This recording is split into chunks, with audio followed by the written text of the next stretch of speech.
5 mock हो गए इकट्ठे, एक एक का तो मैंने एनालिसिस थोड़ा थोड़ा कर लिया, 5 इकट्ठे हुए तो 5 को लेके बैठता था मैं।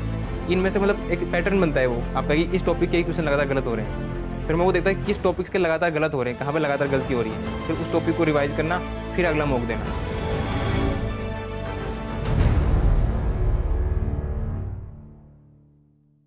मॉक की एनालिसिस कैसे करते थे आप? फिर मॉक में जैसे पहले मॉक दिया, फिर उसके बाद पहले जो क्वेश्चन गलत हो वो देखता था, फिर टेक्स्ट बुक में आता था टाइमर दिखाता था कि एवरेज से कहाँ ज़्यादा टाइम लिया तुमने, वो सारे क्वेश्चन देखता था। और फिर जैसे मेरे को लगता था कि कोई क्वेश्चन में मतलब मैंने कर तो दिया उस टाइम पे, पर ज़्यादा दिमाग में स्ट्राइक नहीं किया, जैसे भी आंसर सही हो गया तो वो भी मैं देखता था। और फिर जैसे 5 मॉक हो गए इकट्ठे, तो एक एक का तो मैंने एनालिसिस थोड़ा थोड़ा कर लिया, 5 इकट्ठे हुए तो 5 को लेके बैठता था मैं। इनमें से मतलब एक पैटर्न बनता है वो आपका कि इस टॉपिक के क्वेश्चन लगातार गलत हो रहे हैं, फिर मैं वो देखता है किस टॉपिक्स के लगातार गलत हो रहे हैं, कहाँ पे लगातार गलती हो रही है, फिर उस टॉपिक को रिवाइज करना, फिर अगला मॉक देना।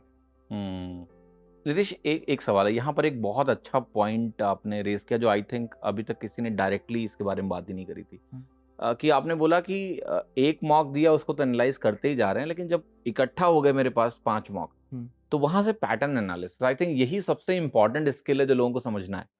सिंगल मॉक अच्छा खराब कुछ भी हो सकता है, but that doesn't show any picture.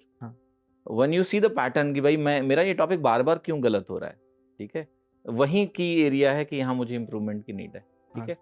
तो ये एक थोड़ा सा इसके बारे में मैं एलेबोरेशन चाहता हूँ आपकी तरफ से, थोड़ा और एलेबोरेट करिए। सिंगल मॉक के एनालिसिस में कितना टाइम लगाते थे आप?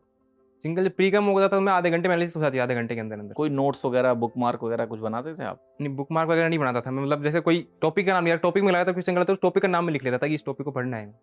अच्छा, तो उसको फिर कैसे पढ़ते थे आप उस टॉपिक को? जैसे लेट्स से मैथ्स है, मैथ्स से मान लिया कोई पर्टिकुलर टॉपिक है, लेट्स से ट्रिग्नोमेट्री, उसके क्वेश्चन आपके गलत हुए, आपने नोट कर लिया, तो उसको कैसे पढ़ोगे फिर आप? ट्रिग्नोमेट्री के जो मैंने नोट्स बनाए थे ना, उसके जितने भी फॉर्मूले, ट्रिग्नोमेट्री बहुत फॉर्मूले हैं, तो ट्रिग्नोमेट्री के सारे फॉर्मूलाज पढ़ लिए, और जो मैंने क्वेश्चन लिखे थे मतलब पढ़ने के टाइम इंपॉर्टेंट, वो क्वेश्चन वापस कर लिए खुद से, मतलब क्वेश्चन देखे सोल्व खुद से कर लिए। और फिर मतलब मैंने जो अभिनय सर की बुक से सोल्व किए थे, मैं बुक से भी कुछ इंपॉर्टेंट क्वेश्चन कर लेता था, फिर अगला मॉक देता था उसके बाद।